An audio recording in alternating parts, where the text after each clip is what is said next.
أهلا بكم أعزائي متابعي برنامج UN بالعربي في حلقة جديدة في ختام أعمال الدورة 51 لمجلس حقوق الإنسان بجنيف، واللي خلصت يوم 7 أكتوبر. لو عاوز تعرف إيه اللي حصل في الدورة دي وإيه القرارات اللي خرجت منها، تابعنا في برنامج UN بالعربي. ده اللي هنشوفه ونسمعه ونتكلم عنه في خلال هذه الحلقة.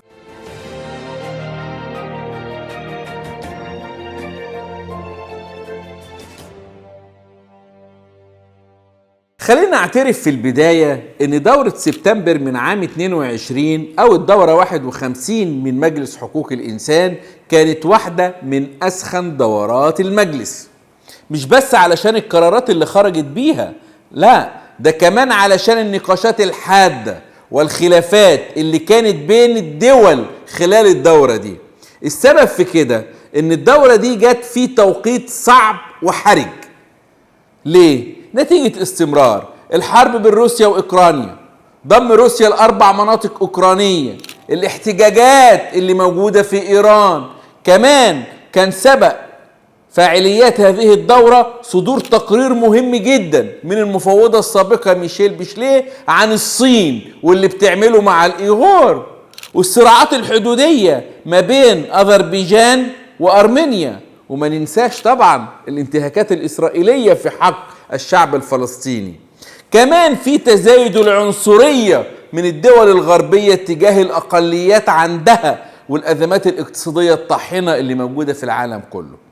كل ده أدى إلى نقاشات كتير جوه الدورة 51، وبدأت الدول تتبادل الاتهامات مع بعض بالمسؤولية عن حقوق الإنسان، ومين الدولة اللي بتنتهك حقوق الإنسان أكتر، سواء خلال النقاشات العامة أو حتى خلال مشروعات القرارات اللي هنشوف الدورة دي اتبنت كام قرار.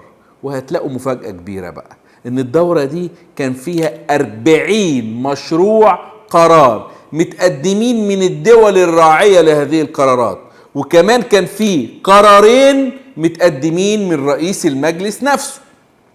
29 مشروع قرار اتصوت عليهم، يعني خدوا التصويت على هذه المشروعات. من ال29 دول اللي اتصوت عليهم واحد بس اللي اترفض، يعني في 29 مشروع قرار اتصوت عليهم واحد اترفض، و28 مشروع قرار تم الموافقة عليهم. وكمان في 11 قرار تم اعتمادهم بتوافق الآراء وبدون تصويت. ال40 مشروع قرار دول كان مثار حواليهم جدل وخلاف كتير، لكن كان أهم قرارين حواليهم جدل وخلاف خلال الدورة 51 هو القرار 6/51 والقرار 13/51.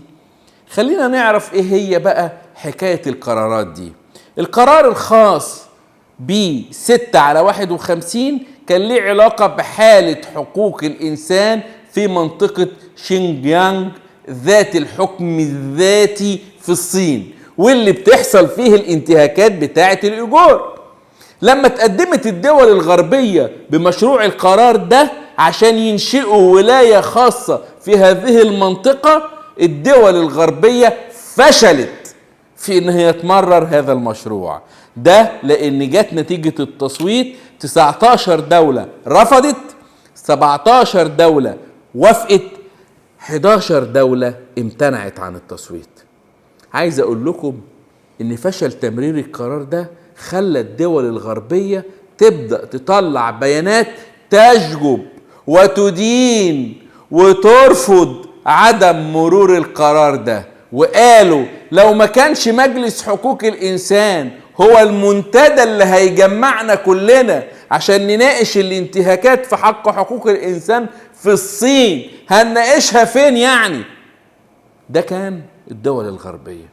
القرار الثاني بقى القرار 13/51، وده كان خاص بحالة حقوق الإنسان في روسيا، وهل ينفع ان احنا ننشئ ولاية جديدة خاصة لحالة حقوق الإنسان في روسيا.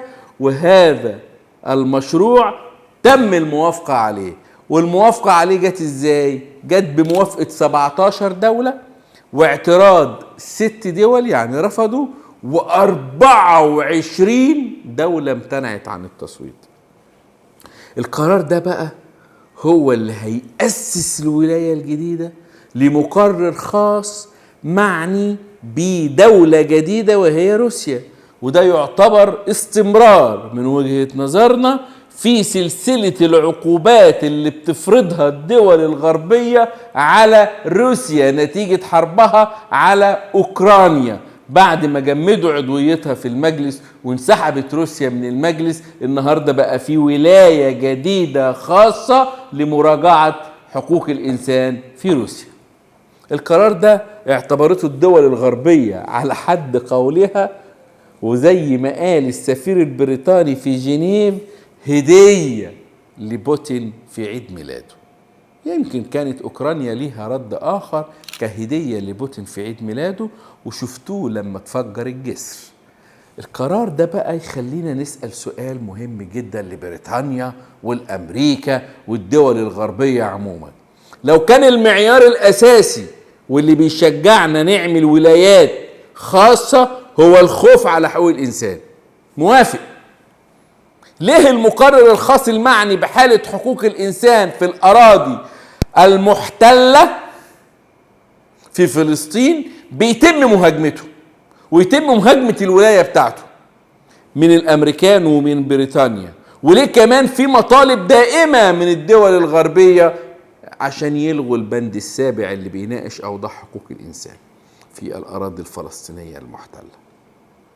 القرارات الخاصة بالدورة 51 لمجلس حقوق الإنسان مش بس بتقف هنا، لا، المجلس اعتمد كمان تعيين 4 من أصحاب الولايات الخاصة، وهم السيدة أشواني كيبي من الهند، ودي مقررة خاصة معنية بمكافحة العنصرية والتمييز العنصري وما يتعلق بها من كل أشكال التعصب.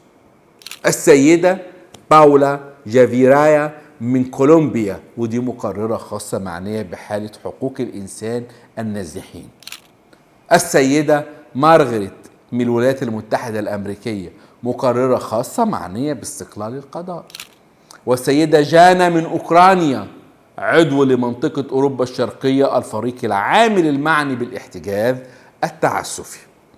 ولو بصينا على التعيينات دي كلها هتلاقي ال4 تعيينات ل4 سيدات، وبعد نموذج لتمكين المرأة كمان على المستوى الأممي.